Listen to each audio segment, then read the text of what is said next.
Is it as simple as guys like Brandon Ingram and Zion Williamson playing better, or was there more to the Pelicans' loss to the Dallas Mavericks? And how does that impact the Pelicans at the trade deadline? One thing is for certain, we don't want the Pelicans to have the wrong takeaways from this game. It's a Wednesday episode of Locked On Pelicans. Let's go.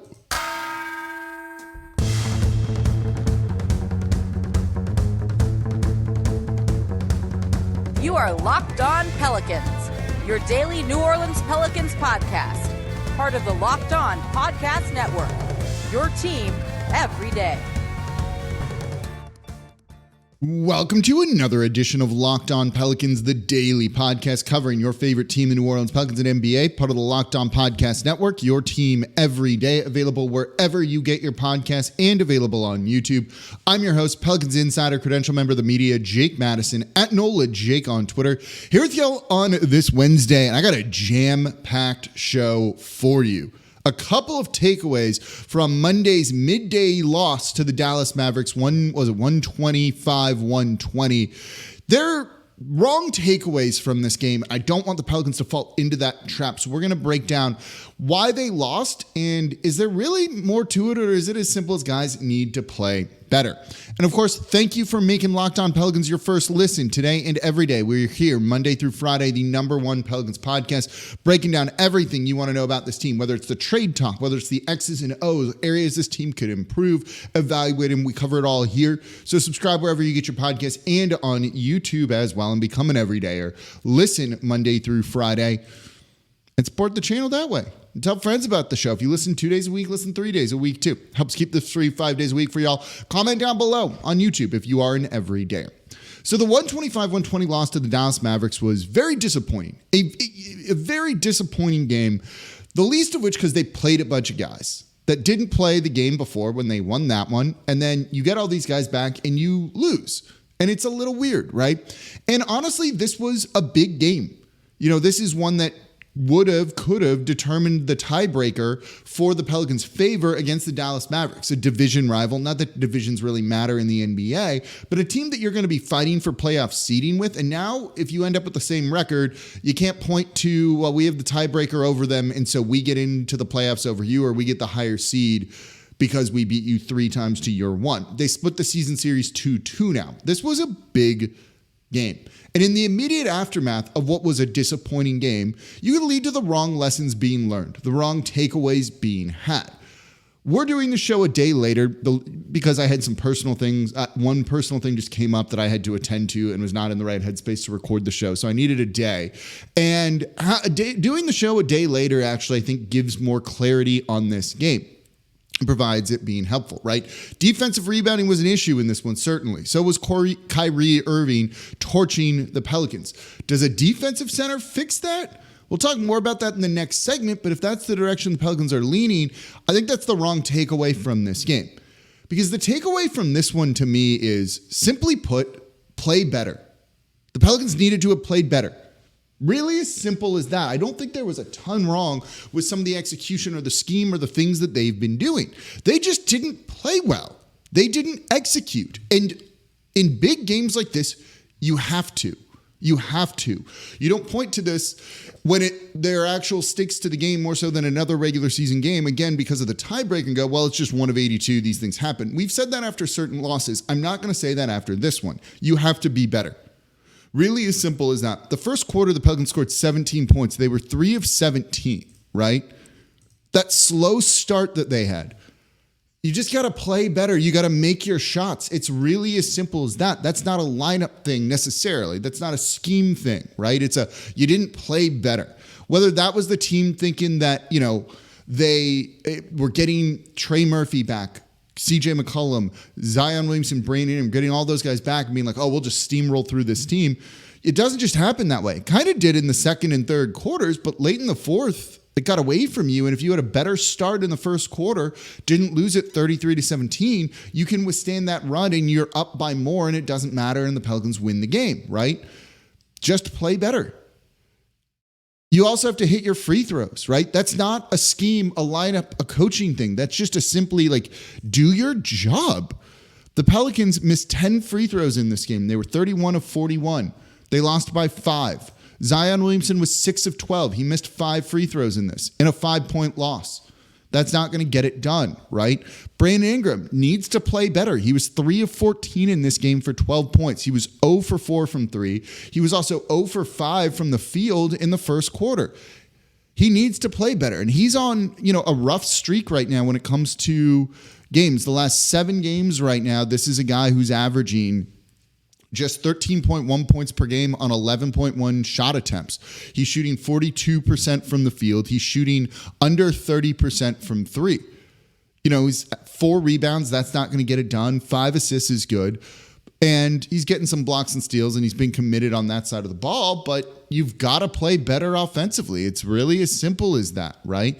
Brandon Ingram scores 20 points in this, 8 more, something he's capable of doing. He shot 13 for 14. That's 21.4% in this game. If he shoots better, if he's not shooting 42% from the field overall over these past couple of games, maybe they win this game, right? Guys just really need to be better. With Ingram in particular, this is why I and others worry about his shot selection when it comes to that, right?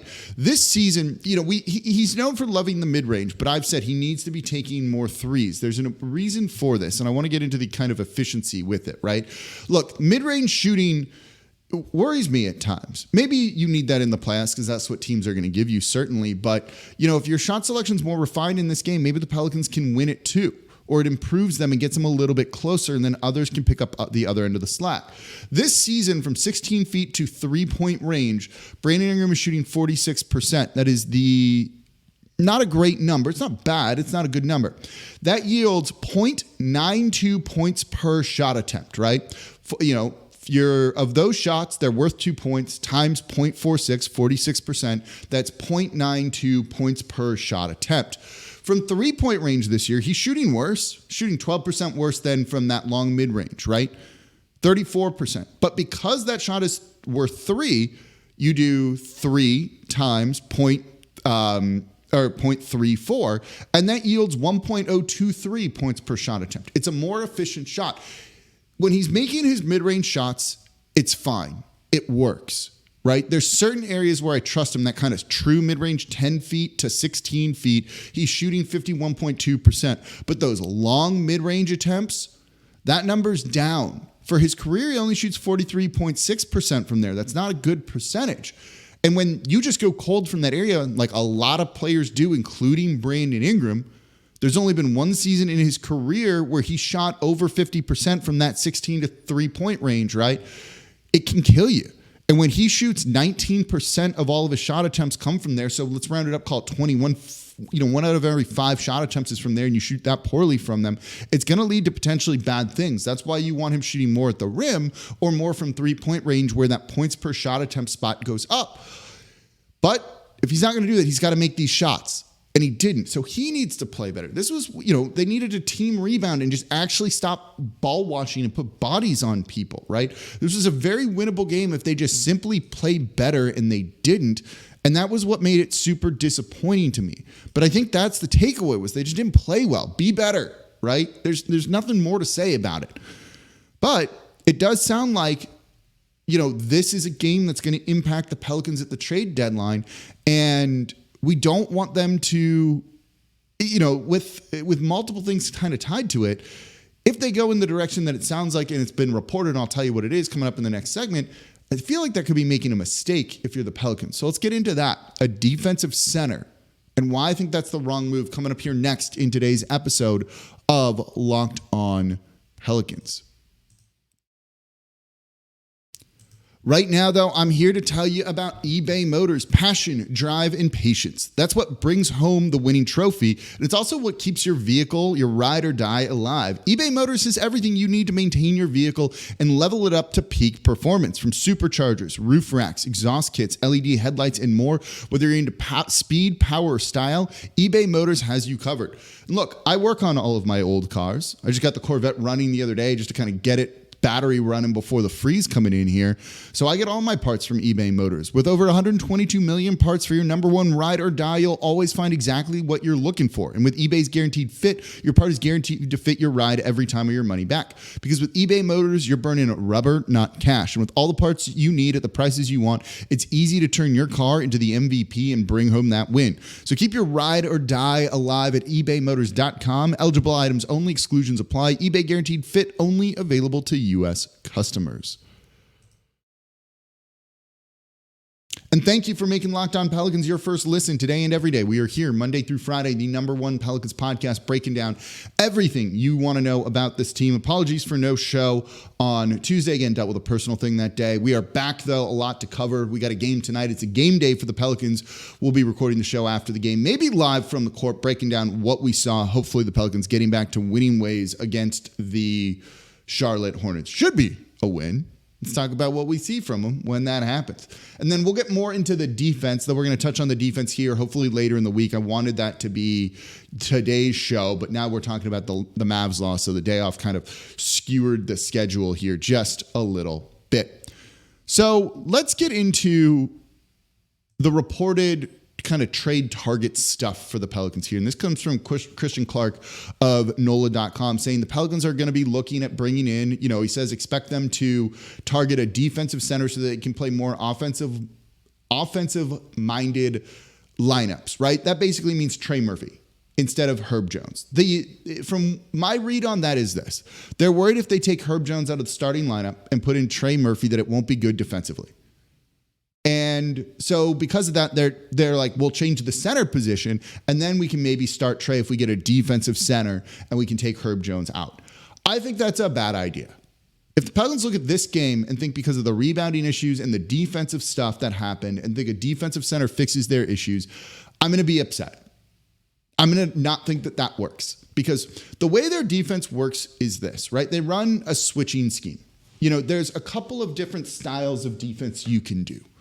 Right? There's the different things. One of them you hear a lot is called drop coverage. And that's where they're all kind of based around the pick and roll. In the pick and roll, the big man, the center, let's say, sets a screen for a guard. Simple as that, right? You get the basic action of a pick and roll. Then they roll to the rim after that, right? And the guard has the ball, can either attack or toss it to the big man, kind of for like an alley-oop lob kind of thing, whatever you want to do with that, right?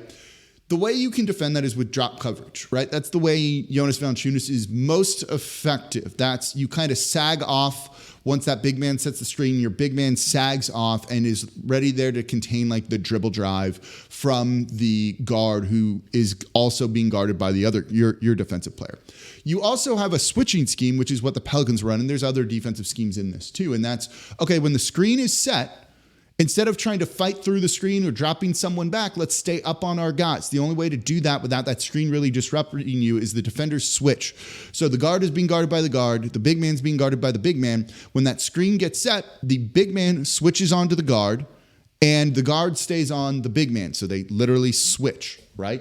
That works. The Pelicans do this very effectively. What switching does is basically you keep pressure on the perimeter and don't give them any room to get downhill. When a defender is attached to your hip or right on you, it can be tough to drive and attack. And the Pelicans do this well. They're a team that limits shots at the rim. They are, where's the number here? 8th best in terms of opponent frequency at the rim. So teams against the Pelicans, it's the 8th most shot attempts at the rim in the NBA this season. That's a good number, right? That's in the top 10 there. The shots at the rim are a high efficiency shot, but you know what? If you don't let teams get there, it's less of a problem, isn't it? That's what they do. They've done it well enough with Jonas Valanciunas out there, even though he hasn't been a positive defensively. But you also have Larry Nance Jr. that when he's out there on the court is switching. And when you look at the lineups with him at center, their team's defensive rating, points per 100 possessions, is much lower. It works. Their defensive scheme and what they're doing, simply put, works. They have, as of today, where is the number? The 9th best defense, a top 10 defense. The switching works. The Larry lineups are great defensively. You have him on your team. Do you need to truly upgrade there when your team is 9th best, despite people being in and out of the lineup? CJ McCollum, Brandon Ingram, Zion Williamson are not thought of as defenders, yet they're doing a good enough job, right? The starting lineup isn't elite defensively, but it's getting the job done. And sometimes that's truly what matters here. So getting a defensive center and then putting Trey Murphy in, if you get a rim protecting center, but you don't allow shots at the rim and that guy doesn't defend on the perimeter, does that help you? Or if they do help you on the perimeter, is that a redundant skill set with Larry Nance Jr.? I think that it is. So I'd rather this team invest their assets in other areas. I've listed the backup point guard position I think could really help them. More wing depth shooting, even though they have a lot there, really could be an upgrade as well. I don't think they need to go into this area, right? One of the things I say with this is look at how they've lost some of these games, and a lot of the criticism that I've leveled and a lot of others have leveled at this team is that sometimes they run too many defensive lineups and it's not working. They're just not leaning into offense enough, right?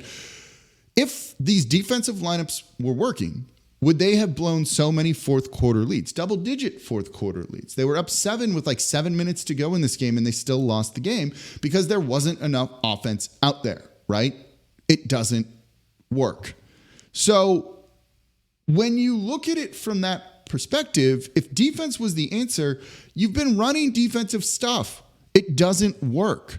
It doesn't necessarily win you the game by itself. You need the offense. You need scoring there too. And when you have these defensive lineups, they sometimes just don't allow Brandon Ingram to operate like how he should, for Zion Williamson to operate how he should, right? So when I look at this, is a defensive center the move over Jonas Valanciunas and then you start Trey? I don't think so. Just start Trey if you're so worried about offense, right? Or sub him in sooner, I think. This is a good defensive team because of the scheme that they're running, right? Teams don't shoot well from three on them because these guys are up on the perimeter, being able to contest that because they're not playing drop coverage and things like that. They're not giving them the opponent's space on the perimeter that allows them to be one of the top teams in deflections, be one of the top teams in steals and things like that because they're right there on those guys. It's working. I say trust your defense here, but play more offensive guys and just trust that things are going to work defensively. One of the things to look at here is, and I just moved from the numbers, let me get back to that. That's why I had it sorted this way, is when you look at their on-court, off-court impact, right? On the defensive side of the ball, Trey Murphy is the second best. The team is 6.3 points per 100 possessions better with Trey Murphy on the court on the defensive side of the ball. He's an offensive player, right? Larry Nance Jr. is up there too. But so is CJ McCollum. They're better defensively with CJ on the court than off by almost 2 points per 100 possessions. You can get by with offensive players being out there, right? That's what I'm trying to say here is your defense is working kind of no matter what and who you put out there. Maybe you need to trust that your offense can then get a bigger bump, a bigger elevation than your defense would by bringing in a new center and then running different lineups. I think you can run those lineups now and still be okay with it. The team just doesn't seem to think so. When I look at the rebounding here, that wasn't great in this game, but the Pelicans are still, and they've been dropping slightly in this, a top half of the league in terms of defensive rebounding percent. They're 13th as of today after that game, which probably knocked it down. It's not horrible. It's not great, but you could also get better at that by just, having guys look around, bodying up people. I don't know if that's a defensive center is going to anchor that. Jonas Valanciunas is a very good defensive rebounder. There are one or two that just didn't go his way in that game, but when you look at upgrades, I don't know if you're going to really find one in terms of defensive rebound percentage, right? Last year, he led the league in defensive rebound percentage, grabbing literally 33, a third of all available defensive boards when he was out there on the court. He's up right at 29%. That's a good number here. He's consistently above 30% in his career. Someone else isn't going to do that. It's a team thing. So I don't think it's one position. So I think it's a mistake unless it's a true massive upgrade, including offensively over Jonas, because if you put in Trey, but your center gives you nothing offensively, is that actually going to be an upgrade? Maybe, but also that center's then just going to key right in on Zion Williamson, the defensive center that's guarding your defensive center because there's no offense there is going to be a problem.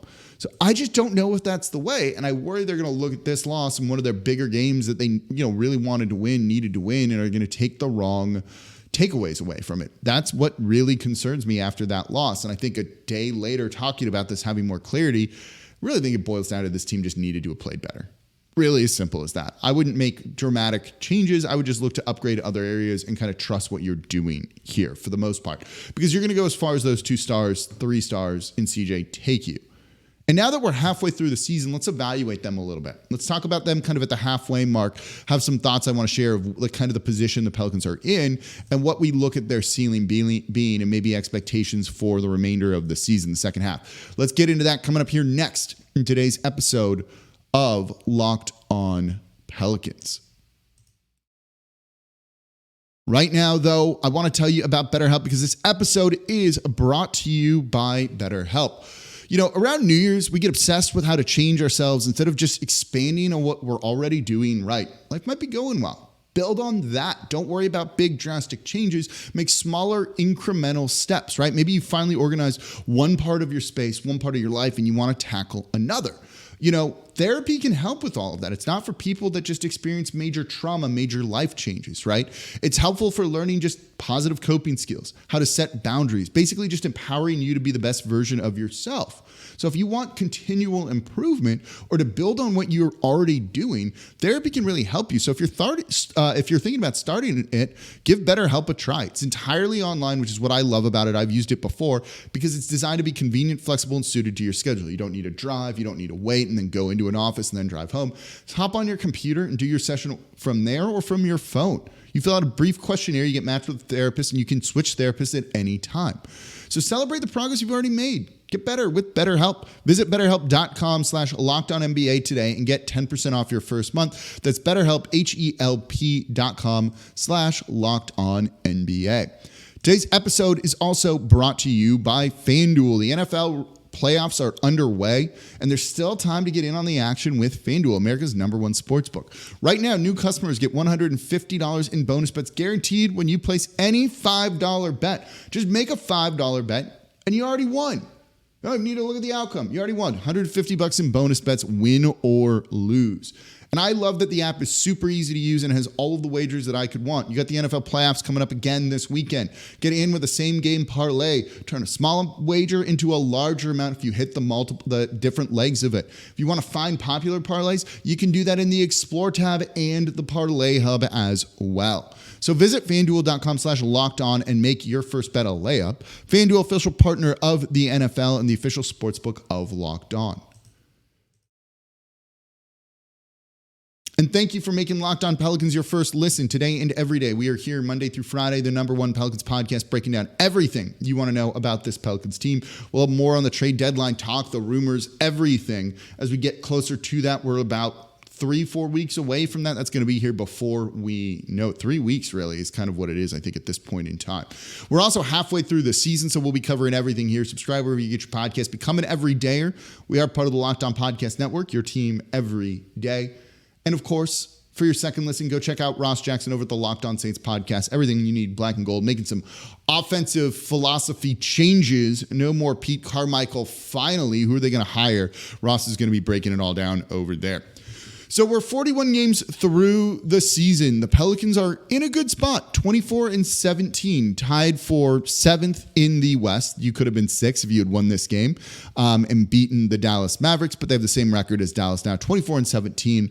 You know, they're right in there in the mix for everything. And so when we're evaluating this team, I'm honestly pretty pleased with what they're doing. They're on pace for, I think, 48 wins right now. You could push towards, at this point, you know, potentially getting for 50 wins if things break your way. The schedule gets a little bit harder at times, so that still might be a stretch.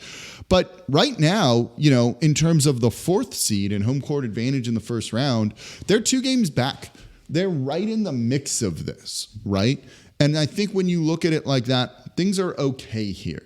But they're going to go as far as their stars take them, right? We can talk about needing an upgrade at defensive center, what they could do at the trade line. And trust me, we're going to talk about all of that here on Locked On Pelicans. This is what we do. But they're going to go down. It's going to come down to the stars and maximizing those guys. It's been a bit of a weird season for Brandon Ingram and Zion Williamson, right? BI's going through a funky stretch right now. I think he'll snap out of that, but we definitely want to see him kind of adjust his shot profile to be the best version of himself. That year that he won Most Improved Player, his first year in New Orleans, was an all-star. He took more shots at the rim than any other time in his career.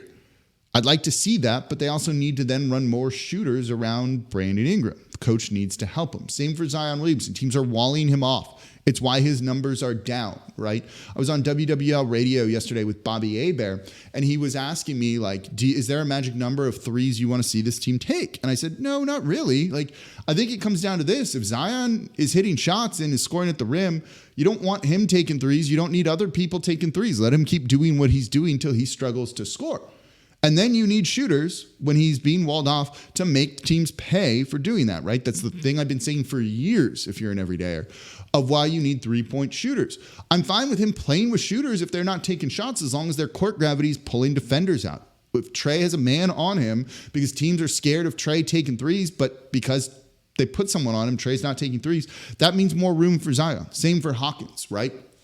So it's all going to be about maximizing these guys. You bring in Jared Allen for Jonas Valanciunas, and I don't think that's going to make or break them for getting to the playoffs or not, and whether they could win a series or not. You know, it's going to be, is Brandon Ingram playing well? Is Zion Williamson playing well? Right? They need to work on a couple things. They need to work on team rebounding more. I don't think this is a Jonas thing. I think this is more of a team thing overall. Defensively, I like what they're doing. We'd like them to, score more and figure some of the offensive rotations out. But overall, there's a very good core of players and a team here. And you could argue it's one of the more talented they've ever had in the city. So to be where they are, I think is a good thing. Again, 24-17. They're winning 58.5% of their games, 2 games out of home court in the first round. I definitely think this is a team that could be fighting for that 4th spot. I think if anything, their realistic ceiling where they probably end up something like that is probably 5th seed. I could see that. But they easily could push for the 4th seed and get a home court game 7 should it arise in the first round. And I think that would be a really great thing. The first 2 games of that series being in New Orleans would really set the tone. I like that they're not where they totally should be right now. You look at the Minnesota Timberwolves, they have 4 more wins than New Orleans right now. 4 is a lot, but it's also not that many. Does Minnesota have that much more room to improve? I'm not sure. If the Pelicans improve as we think, they definitely win more than 58.5% of their games, right? You're looking at a 66 win percentage, 65% win percentage then. If they get some of the offensive stuff figured out, some of the rebounding stuff figured out, right? Look at how many 4th quarter leads they've blown so far this season. This team's not even close to being optimized or at their full potential, reaching their ceiling. And if they are, they're going to be winning way more than 58.5% of their games. And that's what they've won already. So when I look at this, I go, okay, this is why I've said I'm glad they're not reaching their full potential. They're right in the mix of everything. They're technically only 5 games back of the 1 seed right now. And they're not even close to being as good as they could be. I like that. If they were hitting their ceiling, if we're looking at them and being like, yeah, this is all they can do, and they're here, it's not a bad spot to be in anyway, but I wouldn't think that they could potentially make some noise in the playoffs. Here, if they figure things out, I definitely think that. That's exciting to me. That means, one, we'll have things to talk about, where they need to improve, if they're improving, how they're improving, hopefully, and then what they're doing to show you that they're improving, all of the things. So they're in a good spot, I think, 41 in. I think on the back half of the season, the schedule gets tougher. They're probably not going to win, even if they're starting to hit their, full potential at 65%. But if they can get close to 60, up that a little bit, I think that's all good. That's going to be a couple more games, and it should lead to them pushing 450 wins here. I'm excited to see what they're going to be capable of doing, and if they grow like we hope, because we've seen growth from them. We've seen growth from the coaching staff. We'll see if any big changes arrive at the trade deadline. And look, if they bring Jared Allen, I'll be excited about that move. I think should go in another direction, but also wouldn't be necessarily the worst thing either. So when and if that happens, we'll break it down here. I'll be excited about it. And we're going to talk about what they can do with this team. And that's why you should subscribe to Locked On Pelicans, part of the Locked On Podcast Network, your team every day, wherever you get your podcasts and on YouTube. That's going to do it for this episode of Locked On Pelicans. Game tonight, taking on the Charlotte Hornets. We'll recap that one. Maybe do it a live show. I'm not entirely sure just yet. We'll figure that out at some point tomorrow. So subscribe on YouTube. You'll know if we're going live, where I answer your questions. We have a lot of fun doing all of those when we've been doing them courtside and things like that, getting back to all of that. So as always, I'm your host, Jake Madison, at NOLA Jake on Twitter, and I'll be back with y'all tomorrow to recap the game.